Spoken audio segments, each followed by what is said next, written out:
శ్రీమాత్రే నమః. అందరికీ ఆ అమ్మవారి ఆశీస్సులు ఉండాలని కోరుకుంటూ ఇవాళ మనం శివుడి జన్మ ఎలా జరిగింది, శివుడు పుట్టుకకు కారణం ఎవరు తెలుసుకుందాము. శివుడు త్రిలోకాలకు అధిపతి, ఆదిదేవుడు అంటారు.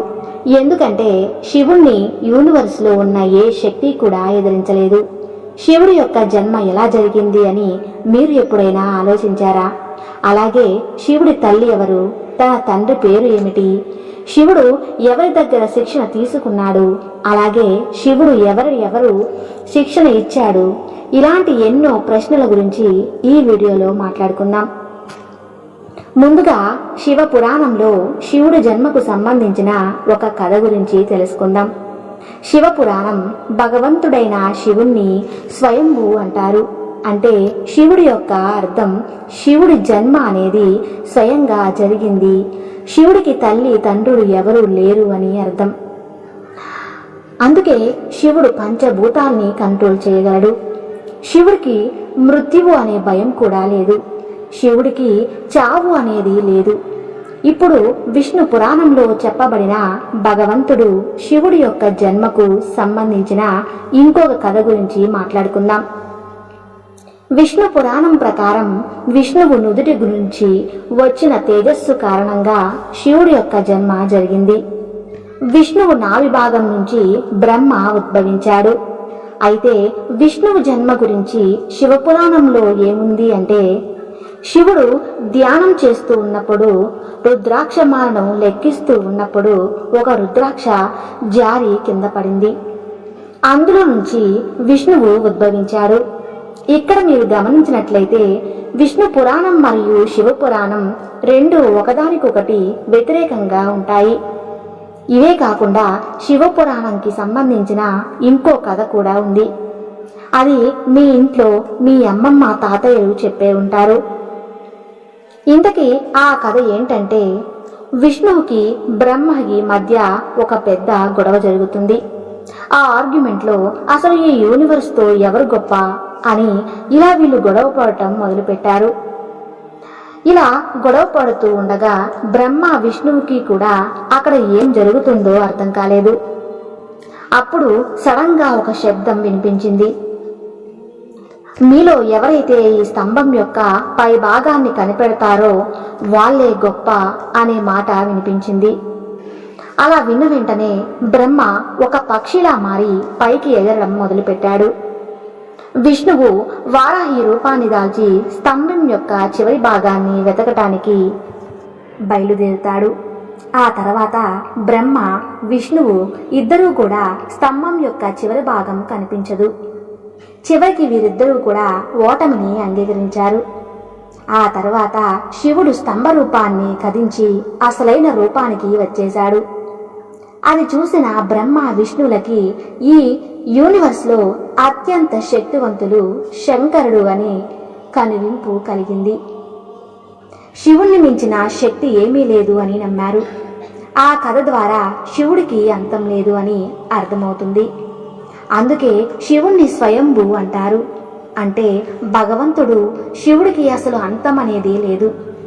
ఎందుకంటే శివుడు అమరుడు. శంకరుడికి సంబంధించిన ఒక ప్రసిద్ధ విషయం గురించి కూడా మాట్లాడుకుందాం. బ్రహ్మ శివుడికి తండ్రి అవుతాడు. ఈ కథ ప్రజల మధ్యలో చాలా ప్రసిద్ధి చెందింది. ఒకవేళ ఈ కథ నిజమైతే అసలు ఏ విధంగా శివుడు బ్రహ్మకి కొడుకు అవుతాడో ఈ ప్రశ్నకు సంబంధించి విష్ణు పురాణంలో ఒక కథ కూడా ఉంది. విష్ణు పురాణం ప్రకారం భూమి, ఆకాశం అలాగే ఈ పూర్తి యూనివర్స్ నీటిలో మునిగిపోయి ఉంది. ఆ సమయంలో విష్ణువు తప్ప ఇంకెవరూ లేరు. ఆ సమయంలో విష్ణువు మాత్రమే నీటిలో తేలుతూ ఉన్నాడు. ఆ తర్వాత విష్ణువు నాభి నుంచి ఒక కమల పుష్పంలో బ్రహ్మ జన్మించాడు. బ్రహ్మ విష్ణువు ఇద్దరూ కూడా యూనివర్స్ గురించి మాట్లాడుతూ ఉన్నప్పుడు ఇంతలో శివుడు ఉద్భవించాడు. అప్పుడు బ్రహ్మ శివుడిని గుర్తుపట్టలేదు. అప్పుడు శివుడు అక్కడి నుంచి మాయమైపోయాడు. ఇదంతా గమనించిన విష్ణువు బ్రహ్మకి దివ్య దృష్టి ప్రసాదించి శివుడు గురించి గుర్తు చేశాడు. ఆ తర్వాత బ్రహ్మదేవుడు తన తప్పును తెలుసుకొని శివుడికి క్షమాపణ అడిగి పుత్రుడి రూపంలో తనకి జన్మించమని శివుడు అడిగాడు. అప్పుడు శివుడు బ్రహ్మదేవుడి ప్రార్థనను అంగీకరించి ఆశీర్వాదం ఇచ్చాడు. ఆ తర్వాత బ్రహ్మదేవుడు ఈ సృష్టిని సృష్టించే సమయంలో తనకు ఒక పిల్లవాడి అవసరం పడింది. అప్పుడు శివుడి యొక్క ఆశీర్వాదం బ్రహ్మదేవుడికి గుర్తొచ్చింది. వెంటనే శివుడి కోసం బ్రహ్మ తపస్సు చేయటం మొదలుపెట్టాడు. అలా కొంతకాలం తర్వాత శివుడు ఒక బాలుడి రూపంలో బ్రహ్మ ముందు ప్రత్యక్షమయ్యాడు. ఆ బాలుడు బ్రహ్మ ముందు నుంచుని ఏడుస్తూ ఉన్నాడు. అప్పుడు ఆ బ్రహ్మ ఆ బాలుణ్ణి ఎందుకు ఏడుస్తున్నావని అడిగాడు. అప్పుడు బాలుడు నాకు ఎలాంటి పేరు కూడా లేదు అని సమాధానం ఇచ్చాడు. అలా బ్రహ్మదేవుడు ఆ బాలుడికి రుద్ర అనే పేరు పెట్టాడు. ఆ పేరుకి అర్థం ఏడుస్తూ ఉన్నవాడు అని అర్థం.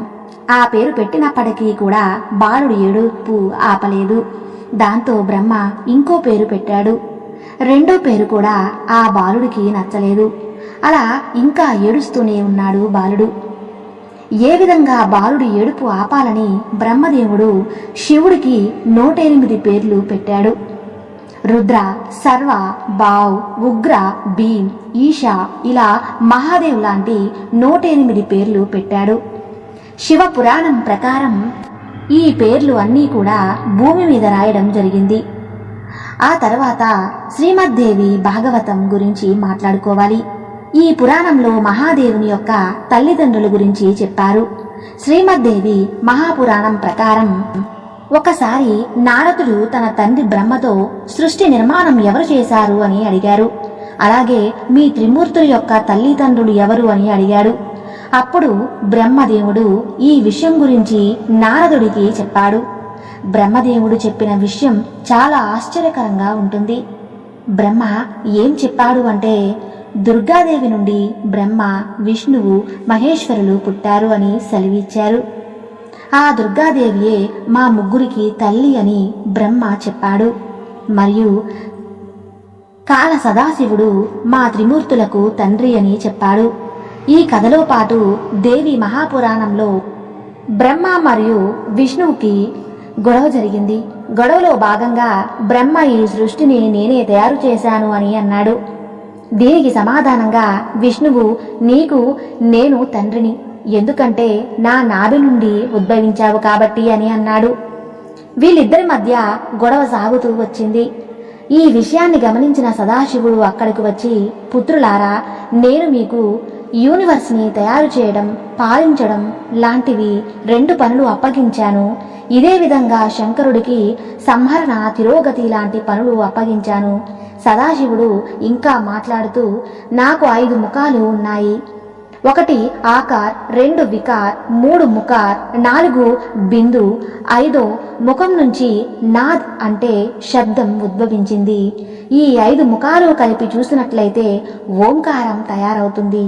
ఈ ఓంకారాన్ని మనం శివుడి మూలమంత్రంగా చెప్పుకుంటున్నాం. సదాశివుడు ఇంత చెప్పిన తర్వాత శివుడి కంటే బ్రహ్మాండం మొత్తంలో ఎవరూ కూడా శక్తివంతులు కారు అని బ్రహ్మ, విష్ణువులకు అర్థమైంది. దాంతో ఇద్దరూ కూడా శివుడికి ప్రణామాలు చేశారు. ఇప్పటి వరకు శివుడి గురించి ఎన్నో విషయాలు తెలుసుకున్నాం.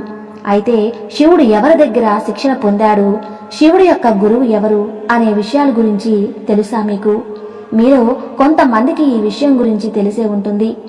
శివుడు పూర్తి విశ్వానికి గురువుగా చెప్పుకుంటాము. అయితే ఇక్కడ ప్రశ్న ఏంటంటే శివుడు ఎవరికి గురువులా శిక్షణ ఇచ్చాడు? హిందూ పురాణాల ప్రకారం ఈ విశ్వానికి బ్రహ్మ మరియు శంకరుడు ప్రథమ గురువులవుతారు. వీళ్ళిద్దరూ కూడా ఈ సృష్టిని తయారు చేశారు. బ్రహ్మదేవుడు తన మానసపుత్రులకు శిక్షణ ఇచ్చాడు. అలాగే శివుడు తన జ్ఞానాన్ని 7 శిష్యులకు ఇచ్చాడు. అంటే శివుడు 7 శిష్యులకు గురువుగా చెప్పుకోవచ్చు. ఆ 7 శిష్యుల్ని మనం సప్త ఋషులు అని పిలుస్తూ ఉంటాం. ఈ వీడియోలో శివుడి జన్మ గురించి ఎన్నో విషయాలు తెలుసుకున్నాం.